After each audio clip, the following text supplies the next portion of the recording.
Okay, this is what it takes to my brothers to keep a classic car driving hot and hard into the future. Love you. Watch this, and know when you get old, you lose teeth. Yep. Getting set up in the salon. I'll have to move it in if it starts to rain. Got some classic music from my heritage. Grandma was born in Mexico. Yep. So we're gonna change. We're gonna change ball joint, lower ball joint. Look at this. Now if you can see this.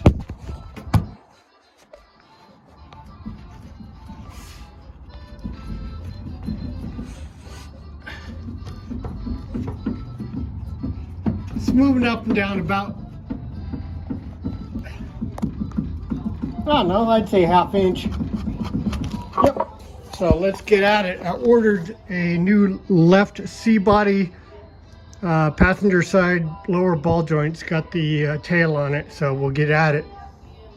99 bucks from some restoration parts place. So stick your spare tire down there so if your car falls off, it won't totally kill you. Okay, Weeby Stevie likes to clean stuff before he gets to work on it, if he can.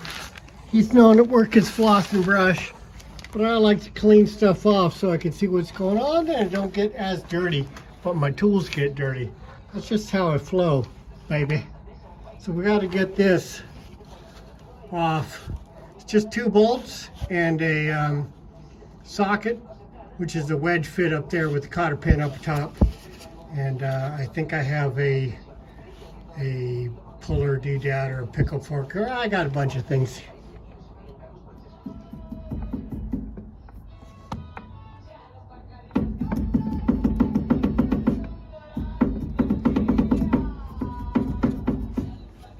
Yep. It didn't show up in some previous checks by just moving the wheel by hand.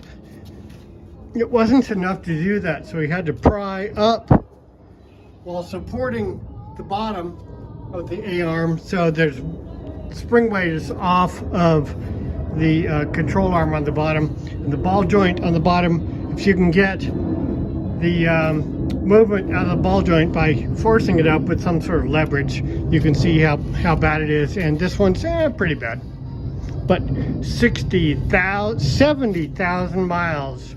Hard driving, have no idea how many miles used to be on it, maybe 130, but you know how badly these things got treated. Not now. So I was thinking I didn't have to take off the brake drum, but I do, because I got to get to the 2 bolts on the inside there so I can hold them to get them off. And so I'll be able to check the bearings and put new grease in them and look at the brakes and see how the lines are doing, how the drum's doing. All suspect, I'm sure, but I keep them in good shape. Maybe a little water, a little pinkish, a little bit of, I use red grease, high-end red grease, so it's looking a little dirty and a little pink, but I don't think it's too bad. I will just put more in, clean out what's there. Like I say, I'd rather drive it than work on it, unlike Uncle Tony, who likes to work on it and not drive it. So I wish this were done, but I also like to do this stuff somewhat, so. It just needs, maybe I'll totally clean it and re-grease it, maybe. We'll see. Well, that was a major brake clip to pull over there. And now we'll probably need to get new drums. I cannot find rear drums for this, but I do see new drums online, and that lip is actually, is huge. It's huge. So, we'll work on it.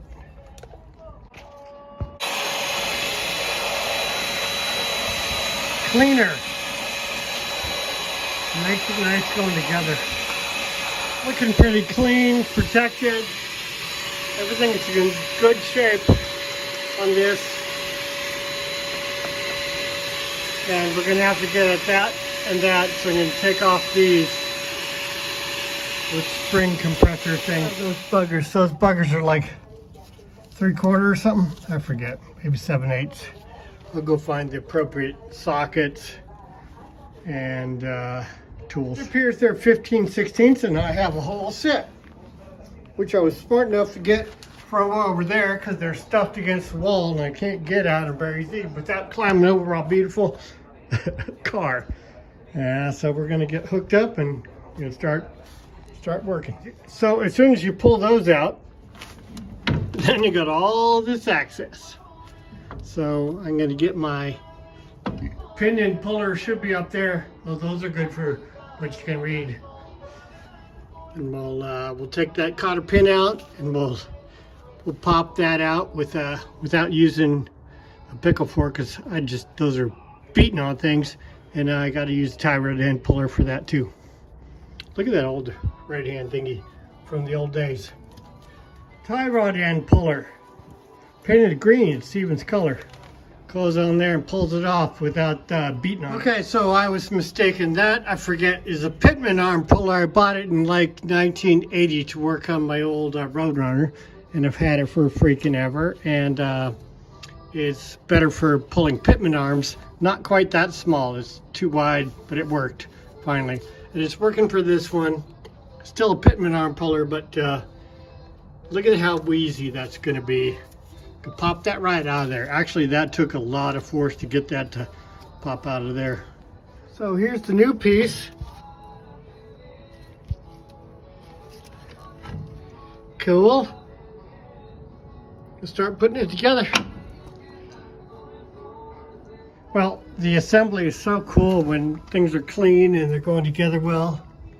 I mean, it's cool. So it's easier to do that before you put this on, so you don't have that in the way. So I'm going to tighten that down now. Put it all back together. I had the bearing didn't look too optimal. I had to clean it way out. It looks like it got rusty, but it wasn't terrible. And everything was pretty clean and not pitted. So I re-greased it, cleaned it, re-greased it, put it back together.